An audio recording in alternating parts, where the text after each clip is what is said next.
Hi, this is George Pino. I'm the CEO of Commercial Brokers International. I wanted to talk to you a little bit today about what I see forecasting in the first quarter of this year. I promise not to really talk about politics, but I am going to touch a little bit on the election, and but also the Chinese investment community, what we're seeing in the multifamily housing markets and office rents.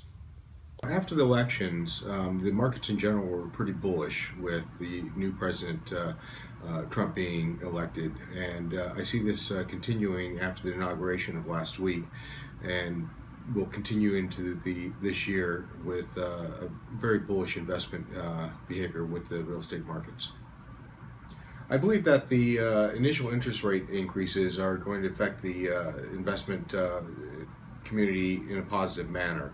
I see this as getting people off the table that were perhaps waiting for the bottom of the interest rates, and they're actually starting to see them rise, and the expectation of actually rising over another 100 basis points over the next year, having them really come off and start looking for investments right now and taking advantage of still historically low interest rates. And we've already seen a little bit of a decrease in interest from foreign investors, especially in the Asian communities and China included. I see that probably more stabilizing a little bit more so, but really not at its peak levels that we've had in the past few years.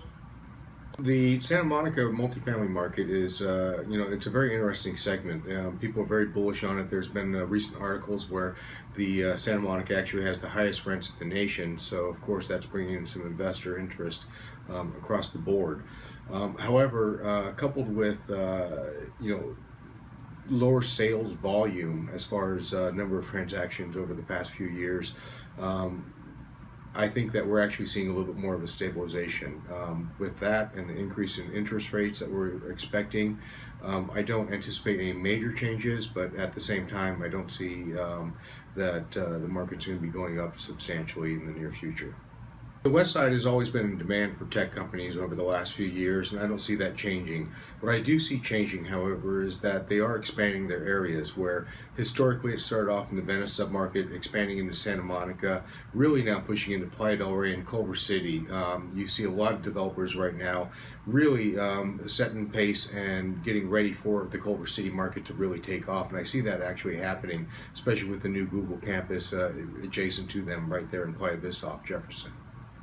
Westside office rents should remain strong over the first quarter of 2017. There's still pretty high demand here, although we have seen some of the highest rent growth for office rates within the area, with office rents about $5.38 a square foot for Class A office space, full service gross, which is about 20-25% higher than other popular submarkets such as Playa del Rey or Hollywood.